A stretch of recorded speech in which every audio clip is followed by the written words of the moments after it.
नमस्कार, आप सभी का स्वागत कृषि परिक्रमा में। मैं हूं मुकुल शर्मा। आइए कृषि परिक्रमा में सबसे पहले नजर डालते हैं कृषि गतिविधियों पर और खास तौर से एमएसपी यानी न्यूनतम समर्थन मूल्य की अगर बात की जाए तो केंद्र सरकार की कोशिश रही है कि किसानों को हितों को ध्यान में रखते हुए उन्हें बेहतर लाभ दिया जा सके और इसी के लिए रबी सीजन की न्यूनतम समर्थन मूल्य की घोषणा कर दी गई। यानी जो किसान हैं उन्हें अब अच्छा दाम मिल सकेगा अपनी फसल का और उनको बेचने के लिए जो मंडी व्यवस्था है वो भी सुदृढ़ कर दी गई है। आइए इस बारे में जानकारी ले लेते हैं इस रिपोर्ट में। मैं देश के प्रत्येक किसान को इस बात का भरोसा देता हूं कि एमएसपी की व्यवस्था जैसे पहले चलती आ रही थी वैसे ही चलती रहने वाली है। इसी तरह हर सीजन में सरकारी खरीद के लिए जिस तरह अभियान चलाया जाता है वो भी पहले की तरह चलते रहेंगे।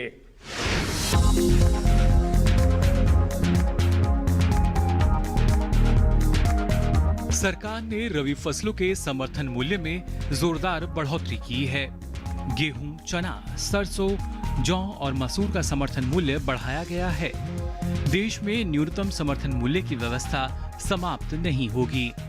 मैं सरकार की ओर से ये कहना चाहता हूँ, एमएसपी है, एमएसपी रहेगी, एमएसपी पर कोई फर्क आने वाला नहीं है। रबी सीजन में सबसे ज्यादा पैदा होने वाले अनाज गेहूं के एमएसपी में 50 रुपए प्रति क्विंटल की बढ़ोतरी हुई है और यह बढ़कर 1975 रुपए प्रति क्विंटल हो गया है। इसी तरह चने का समर्थन मूल्य 225 रुपए प्रति क्विंटल बढ़कर अब 5100 रुपए प्रति क्विंटल हो गया है।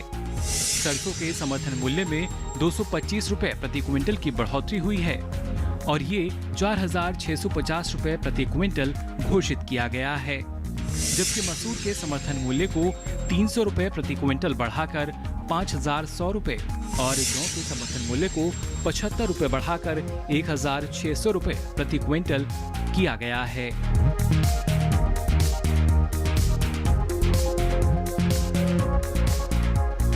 एमएसपी के मुख्य रूप से दो उद्देश्य हैं: भाव में दबाव के दौरान किसानों की सहायता करना और सार्वजनिक वितरण के लिए खाद्यान्न खरीदना।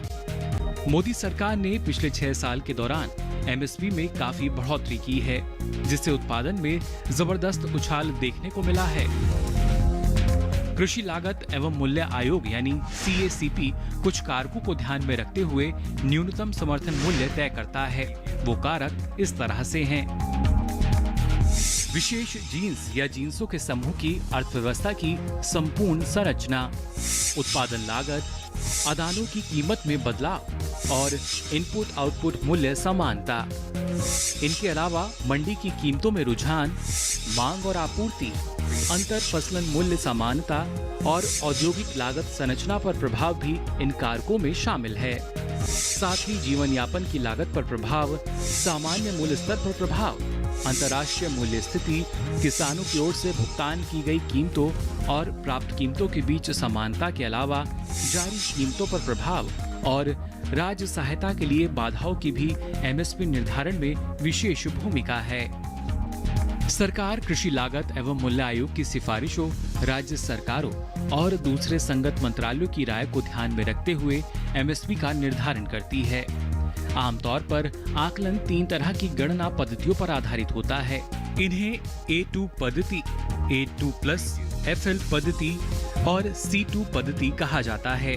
गणना के बाद एमएसपी प्राप्त रकम से 50% अधिक होती है। सरकार फसलों का उत्पादन सुनिश्चित करने और इसे बढ़ावा देने के लिए ओपन इंडेड एमएसपी नाम की एक उदार खरीद नीति अपनाती है। ओपन इंडेड एमएसपी में कोई खरीद लक्ष्य नहीं है।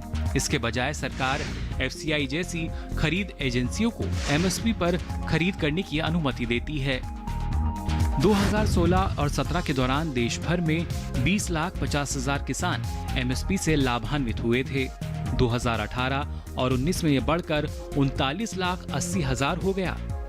सरकार समिति की ओर से दी गई सिफारिशों के आधार पर एमएसपी को निर्धारित करती है। CACP ने वर्तमान में 23 कृषि जिन्सों के लिए एमएसपी की सिफारिश की है, जिसमें 7 अनाज, 5 दलहन, 7 तिलहन और 4 वाणिज्यिक फसलें शामिल हैं। अनाज में धान, गेहूं, मक्का, ज्वार, बाजरा, जौ और रागी। दलहन में चना, अरहर, मूंग, उड़द और मसूर। तिलहन में मूंगफली, रेपसीड, सोयाबीन, सरसों, सूरजमुखी, कुसुम और रामतिल। जबकि वाणिज्यिक फसलों में कोपरा, जूट, कपास और गन्ने का नाम शामिल है। 6 सालों में कितना बढ़ा प्रमुख फसलों का एमएसपी? 1450 से 1975 रुपए, बढ़त 36.2%। धान सामान्य 1360 रुपए प्रति क्विंटल से 1868 रुपए प्रति क्विंटल, बढ़त 37.35%। मक्का 1310 रुपए प्रति क्विंटल से 1850 रुपए प्रति क्विंटल, बढ़त 41.22%। सरसों 3100 रुपए प्रति क्विंटल से 4650 रुपए क्विंटल, बढ़त 50%। सोयाबीन 2550 रुपए प्रति क्विंटल से 3880 रुपए क्विंटल, बढ़त 52.15%। मूंगफली 4000 रुपए प्रति क्विंटल से 5275 रुपए प्रति क्विंटल, बढ़त 31.87%। चना 3175 रुपए क्विंटल से 5100 रुपए क्विंटल, बढ़त 60.62%। अरहर 4350 रुपए प्रति क्विंटल से 6000 रुपए प्रति क्विंटल, बढ़त 37.93%। उड़द 4350 रुपए प्रति क्विंटल से 6000 रुपए प्रति क्विंटल, बढ़त 37.93%। मूंग 4600 रुपए प्रति क्विंटल से 7196 रुपए प्रति क्विंटल, बढ़त 56.43%। मसूर 3075 रुपए प्रति क्विंटल से 5100 रुपए प्रति क्विंटल, बढ़त 65.85%। कपास 4050 रुपए प्रति क्विंटल से 5825 रुपए प्रति क्विंटल, बढ़त 43.82%। कुसुम 3050 रुपए प्रति क्विंटल से 5327 रुपए प्रति क्विंटल, बढ़त 74.65%। तो देखा आपने किस तरीके से ऐतिहासिक फैसला यहाँ पर लिया गया, क्योंकि जो किसान हैं और ज़्यादा सशक्त हो सकें, मजबूत हो सकें और उनकी आमदनी दोगुनी हो सके, उसके लिए ज़रूरी था ये कदम, और सरकार वही कदम लगातार उठा रही है। अब आगे बढ़ते हैं और आइए अब देखते हैं साहित्यिक गतिविधि में आपके लिए क्या है खास। तो आज पुस्तक चर्चा में हमारे साथ मौजूद हैं डॉक्टर अरुणा टी कुमार, जो कि पूर्व संपादक रही हैं ICAR में। आपका बहुत बहुत स्वागत है मैम हमारे कार्यक्रम में। और हॉर्टिकल्चर, इंडियन हॉर्टिकल्चर पत्रिका के जो स्पेशल एडिशन है, जो स्पेशल इश्यूज हैं, उनमें से आज एक किताब के बारे में हम, जो पत्रिका है उसके बारे में हम चर्चा करेंगे, जिसका नाम है diverse world of indigenous and minor vegetables. जैसा कि आप देख सकते हैं इस खूबसूरत सी पत्रिका को। तो मैम सबसे पहले तो जानना चाहूंगी इसके बारे में कि इस पत्रिका को किसने लिखा है, उद्देश्य क्या है इसको लिखने का, और साथ ही किसानों के लिए कैसे जो है ये पत्रिका हितकारी है।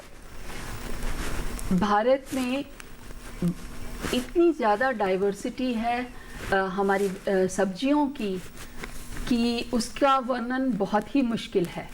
और ये हो रहा था कि मन में एक ये इच्छा थी कि जैसे हमने पढ़ा इतिहास, जो कृषि इतिहास है उसमें पढ़ा कि आलू, गोभी, मटर और भी कुछ सब्जियां हैं जो भारतीय नहीं हैं। तो दिमाग में ये सवाल था कि फिर भारत में क्या खाया जाता था इससे पहले, जब तक ये सब्जियां नहीं आई थी, इससे पहले कौन सी सब्जियां हमारा समाज खाता था। तो उस विचार को दिमाग में रख करके और ये सोच करके कि वो जितनी भी सब्जियां उन जगहों पर उगाई जाती हैं वो सारी हमारी लोकल हैं, लोकल अवेलेबल हैं, और वो रेसिस्टेंस है उनमें।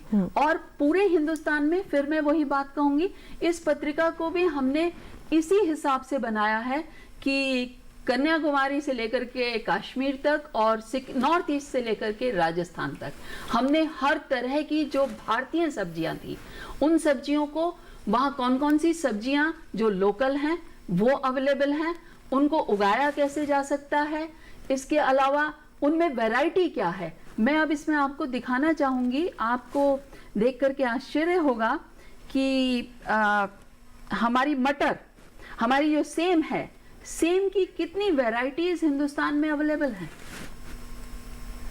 अब इतनी वैरायटी हमारे पास अवेलेबल हैं और जो अलग अलग स्थानों पर हमारे किसान बिना किसी परेशानी के उगाते रहे हैं और उगा सकते हैं। और इसमें हमारे जो आदिवासी लोग हैं वो लोग किस तरीके से सब्जियां, वो कौन सी चीज खाते रहे हैं, क्योंकि वो वास्तव में मीट ईटर्स हैं, मांसभक्षी हैं, लेकिन उसके बावजूद भी वो सब्जियां भी खाते रहे हैं। और सबसे बड़ा एग्जाम्पल तो है कि राम जब वन गए थे तो कहा जाता है कि कंदमूल पर निर्भर रहे। तो वो कौन से कंदमूल थे जिन पर वो 14 साल निर्भर किए, क्योंकि उनको आग में भी नहीं भूनना था। तो वो उस सब के बारे में भी सोचते हुए हमने इसमें आपको सब चीजों की सूचना देने की कोशिश की है। किस तरीके से वो उगाई जा सकती हैं, उनका काटा जा सकता है, बाजार में लाई जा सकती हैं। ये सब चीज़ों के ऊपर सोचते हुए, विचार करते हुए हमने इस पत्रिका को डेवलप किया और उसी तरीके से पूरे हिंदुस्तान भर से जो भी सब्जियां, तरह तरह की सब्जियां, फल, पूरा आप ये देखिए किस तरीके से डाइवर्सिटी अवेलेबल है हमारे भारतवर्ष की सब्जियों में। हमारे करेला आजकल इतना ज़्यादा पॉपुलर हो रहा है, करेले की कितनी वैरायटीज अवेलेबल हैं।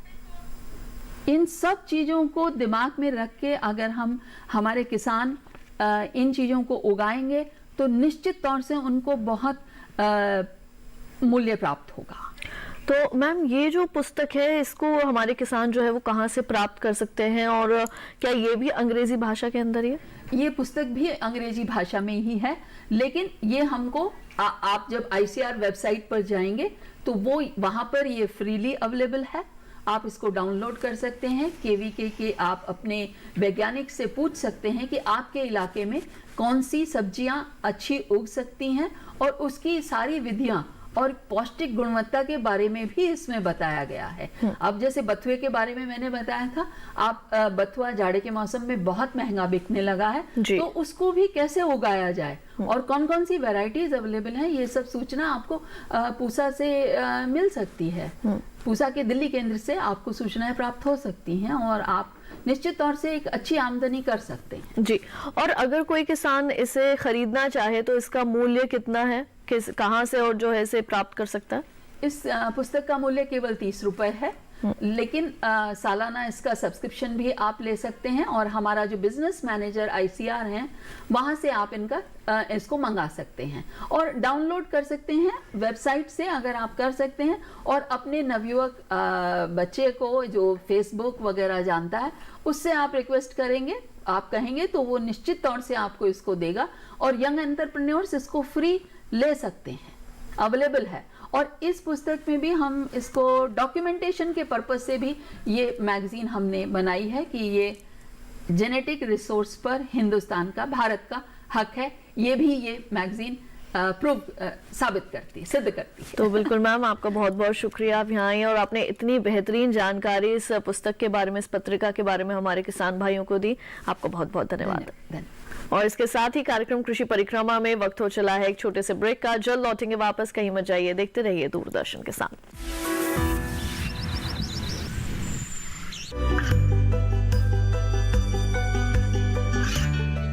गांवों और पिछड़े क्षेत्रों में सरकारी योजनाओं की जानकारी पहुंचा।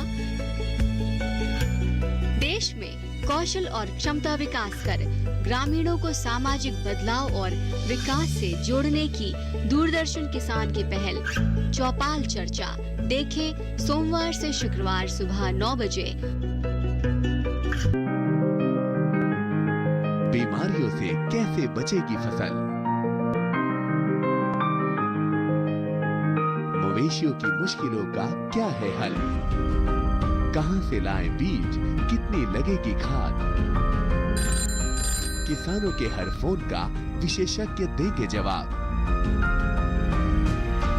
देखिए हेलो किसान लाइव सोमवार से शुक्रवार शाम 6 बजे।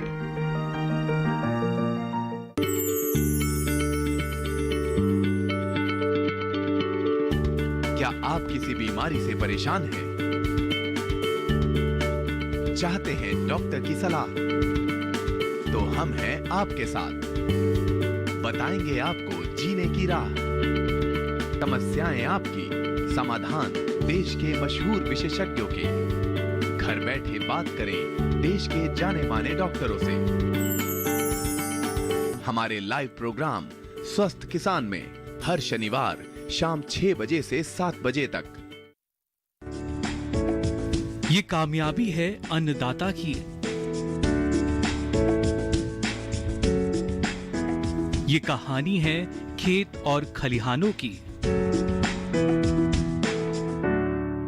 कैसे करें अपने पशुओं की देखभाल, जानिए गांव-गांव के किसानों का हाल। देखिए गांव किसान सोमवार से शुक्रवार दोपहर 12 बजे सिर्फ डीडी किसान पर।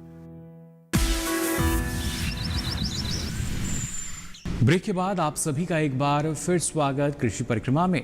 अब चलिए बात करते हैं कृषि शिक्षा की, और इस सेगमेंट में आज की चर्चा में क्या कुछ खास है आपके लिए, आइए देखते हैं।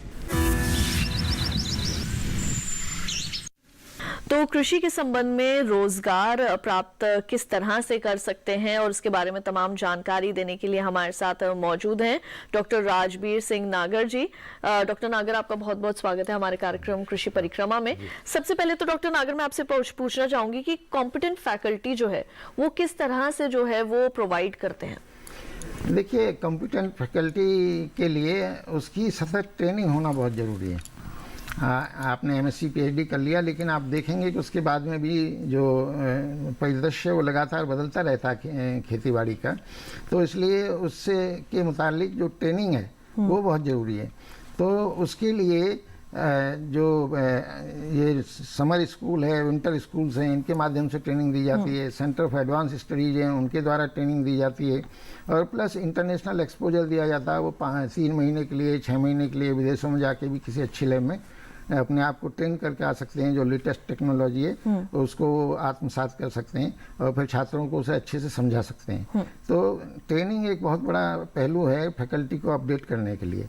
दूसरा ज़रूरी है कि शिक्षा की जो गुणवत्ता है और उसकी जो प्रासंगिकता है वो बनी रहे। इसके लिए बहुत ज़रूरी है कि जो हमारा सिलेबस है हम उसको, जो जिस तरह की हमारी चुनौती है उनके अनुरूप हम उसे बदलते रहें। उदाहरण के तौर पे एक ज़माना था जो हम नहर से सिंचाई करते थे और फ्लड इरिगेशन हम किया करते थे फील्ड्स में, लेकिन आजकल जो पानी की बहुत कमी हो गई है, तो हमने जो नई विधियां हैं ड्रिप और स्प्रिंकलर इरिगेशन की, उनको हम अडॉप्ट करने लगे हैं। और अनार की खेती में बहुत सक्सेसफुल साबित भी हुआ है ड्रिप और इरिगेशन वाला जो प्रोजेक्ट है। दूसरे ये है कि आज के टाइम में हमारी फूड हैबिट्स बदल रही हैं, तो उसके लिए जो प्रोसेस्ड फूड है तो उसकी तरफ को जो फूड प्रोसेसिंग पे बहुत जोर दिया जा रहा है, ताकि हम उत्कृष्ट किस्म के उत्पाद जो हमारे हों और उनकी अच्छी कीमत जो हमको मिल सके। जो तीसरी बात ये है कि जो आज का टाइम है उसमें इंटरनेशनल एक्सपोजर भी बहुत ज़रूरी है। उसके लिए इस छात्रों के लेवल पे हमारे पास 3 फेलोशिप हैं। एक नेताजी सुभाष चंद्र बोस फेलोशिप है, दूसरी हमारे लिए इंडो अफ्रीकन, तीसरी इंडो अफगानिस्तानी। 3 फेलोशिप्स हैं। उनके लोग भी हमारे यहाँ आते हैं, हमारे लोग भी दूसरी जगहों पे जाते हैं। तो इस तरह से इंटरनेशनल एक्सचेंज उसमें होता है। और एक नया प्रोजेक्ट है ऑन हायर एग्रीकल्चर एजुकेशन, उसके माध्यम से ये सारा कार्य संपादित किया जा रहा है। जी, तो ये तो बात हुई फैकल्टीज़ के बारे में, लेकिन अगर हम अंडर ग्रेजुएट स्टूडेंट्स की बात करें तो क्या उनको भी जो है वो फॉरेन एक्सपोजर मिलता है इसमें? हाँ, इसमें एक अच्छी बात ये है कि उनके लिए भी 3 से 6 महीने तक का किसी भी जो भी अच्छी से अच्छी यूनिवर्सिटी उसमें जा सकते हैं। वहाँ के स्टूडेंट के साथ में इंटरेक्ट कर सकते हैं, वहाँ की लैब में बैठ के कुछ जिसमें उनकी रुचि है उसको आगे बढ़ा सकते हैं। एक तो ये। दूसरी बात मैं ये बताऊँ कि आजकल आप कुछ भी कर लीजिए, अगर उसमें रोजगार से आप वंचित रह गए तो सब किया धरा बेकार हो जाता है। जी। तो हमारे यहाँ यूजी लेवल पे भी रोजगार है जैसे कि आपकी फर्टिलाइज़र कंपनीज हैं, आपकी सीड कंपनीज हैं, आपकी फर्टिलाइज़र पेस्टिसाइड इंसेक्टिसाइड्स की कंपनीज हैं, बैंक्स हैं, प्लस जो गवर्नमेंट के डिपार्टमेंट्स हैं, इनमें बीएससी वालों की खपत है। दूसरा, जो हायर एजुकेशन ले लेते हैं, एमएससी कर लेते हैं, पीएचडी कर लेते हैं, तो पीएचडी वालों के लिए तो अब एआरएस में मिनिमम क्वालिफिकेशन ही पीएचडी हो गया। तो जो साइंटिस्ट हैं वो उसमें लाइन में जा सकते हैं, एसआरबी का जो एआरएस का इम्तिहान है उसको पास करके। और जो दूसरा है यूनिवर्सिटीज़ में, उसमें असिस्टेंट प्रोफेसर वगैरह वो लग सकते हैं। तो हर दिशा में, हर स्टेज पे उनको जॉब की सहूलियत है। वो एक कृषि ऐसा क्षेत्र है जो कि सदाबहार है इस मामले में, और उसमें जॉब की कोई किल्लत कहीं भी नहीं है। बिल्कुल, तो फैकल्टीज के लिए भी जो है वो कॉम्पिटेंट डेवलपमेंट के लिए जो है वो कार्य किए जा रहे हैं, और साथ ही जो हमारे अंडर ग्रेजुएट स्टूडेंट्स हैं उनको भी फॉरेन एक्सपोजर के साथ साथ जो जॉब अपॉर्चुनिटीज हैं वो भी प्रोवाइड की जाती है। इतना ही नहीं, हमारे जो लोग रिटायर हो जाते हैं और कॉम्पिटेंट टीचर्स हैं, उनको हम एमेरिटस प्रोफेसर, एमेरिटस साइंटिस्ट ऐसे करके रिटेन कर लेते हैं, और वो उनका मार्गदर्शन जो हमारे जो छात्र हैं उनके लिए उपलब्ध रहता है। बिल्कुल, क्योंकि उनका जो एक्सपीरियंस है इस फील्ड के अंदर, वो जो छात्र हैं उनके लिए काफी जो है वो लाभदायक साबित होता है। तो डॉक्टर राजबीर, आपने इतना समय दिया अपना और इतनी अहम जानकारियां जो है वो आपने दी इस विषय के संबंध में, उसके लिए आपका बहुत बहुत धन्यवाद। धन्यवाद ज्योत्सना जी। तो फिलहाल के लिए आज कृषि परिक्रमा में बस इतना ही, और जानकारी के साथ फिर होंगे हाजिर। तब तक के लिए दीजिए इजाजत। नमस्कार।